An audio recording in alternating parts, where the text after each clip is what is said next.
Tuhan bersamamu. Dan bersama rohmu. Inilah Injil suci menurut Yohanes. Dimuliakanlah Tuhan.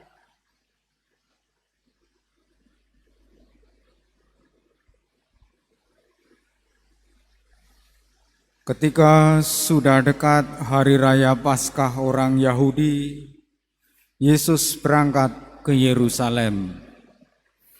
Dalam bait suci didapatinya pedagang-pedagang lembu, kambing domba, dan merpati, dan penukar-penukar uang duduk di situ. Maka Yesus membuat cambuk dari tali lalu mengusir mereka semua dari bait suci dengan semua kambing domba dan lembu mereka. Uang para penukar dihamburkannya ke tanah dan meja-meja mereka dibalikkannya. Kepada pedagang-pedagang merpati ia berkata, "Ambil semuanya ini dari sini. Jangan membuat rumah Bapakku menjadi tempat berjualan." Maka teringatlah murid-murid Yesus bahwa ada tertulis, "Cinta untuk rumahmu menghanguskan aku." Tetapi orang-orang Yahudi menantang Yesus, katanya, "Tanda apakah dapat engkau tunjukkan kepada kami bahwa engkau berhak bertindak demikian?" Jawab Yesus kepada mereka, "Rombaklah bait Allah ini, dan dalam 3 hari aku akan mendirikannya kembali." Lalu kata orang Yahudi kepadanya, 46 tahun orang mendirikan bait Allah ini, dan engkau dapat membangunnya dalam 3 hari. Tetapi yang dimaksudkan Yesus dengan bait Allah ialah tubuhnya sendiri. Sesudah Yesus bangkit dari antara orang mati, barulah teringat oleh murid-muridnya bahwa hal itu telah dikatakannya. Maka percayalah mereka akan kitab suci dan akan perkataan yang telah diucapkan Yesus.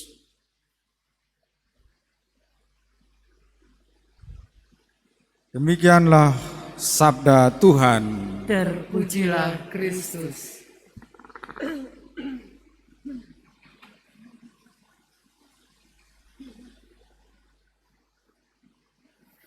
Umat Allah yang terkasih, setiap tahun bangsa Yahudi merayakan hari raya Paskah. Dan perayaan Paskah itu dipusatkan di Yerusalem, karena di Yerusalem ada bait Allah. Yesus juga akan merayakan Paskah, maka ia berangkat ke Yerusalem. Atas alasan praktis, orang tidak membawa hewan kurban dari rumah. Maka ada penjual-penjual atau pedagang-pedagang lembu, kambing domba, dan merpati, juga penukar-penukar uang untuk keperluan Paskah Yahudi. Karena hewan yang dipilih harus sempurna sesuai dengan kriteria ibadat Paskah Yahudi. Kita dapat membayangkan ketika terjadi jual beli hewan dan penukar-penukar uang di halaman bait Allah, pasti terjadi keributan. Ibaratnya seperti pasar. Pada kesempatan itulah Yesus marah dan mewahyukan dirinya bahwa bait Allah akan dirubah, akan dirobohkan. Bukan yang terdapat dalam bait di Yerusalem, tetapi bait Allah yang baru ialah tubuhnya sendiri. Dan untuk membangun bait Allah itu, Yesus harus mengorbankan dirinya, menderita, memanggul salib, wafat di salib, tetapi ia bangkit pada hari ketiga. Dengan peristiwa penyaliban itulah Dengan peristiwa penyaliban dan kebangkitannya itulah bait Allah yang baru terbangun kembali. Dan bait Allah itu kita masing-masing yang sudah dibaptis.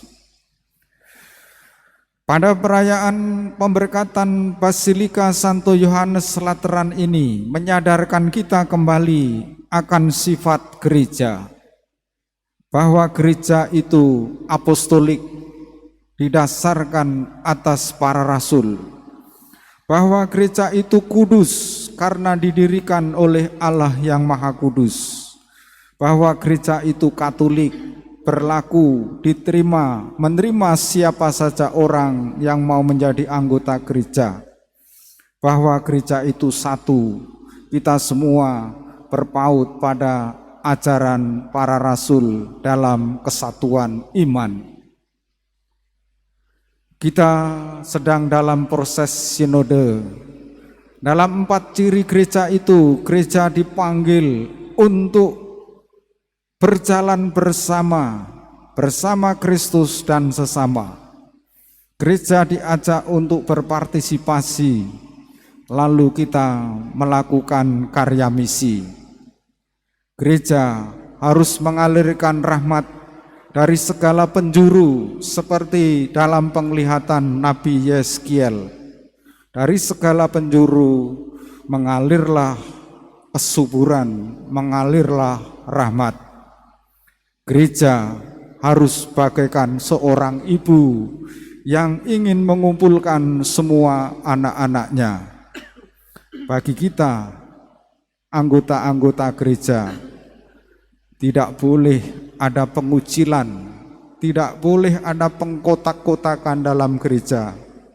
Dan kita yakin, bagi orang beriman, bagi gereja, dalam sejarahnya membuktikan, tidak ada jalan buntu bagi orang beriman.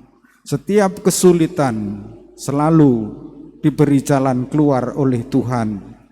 Dan gereja harus bertumbuh dengan aneka kesulitan dan tantangannya. Pertumbuhan itu dilandasi oleh iman, oleh kasih dan pengharapan kepada Allah. Telah kupilih dan kukuduskan kalian, supaya namaku tinggal di sini untuk selama-lamanya. Begitulah bait pengantar Injil.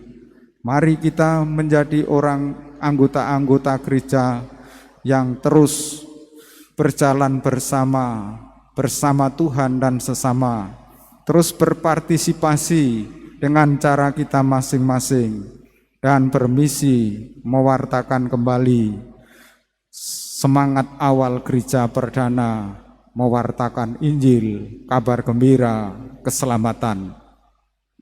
Kita satukan doa-doa kita bersama persembahan di altar.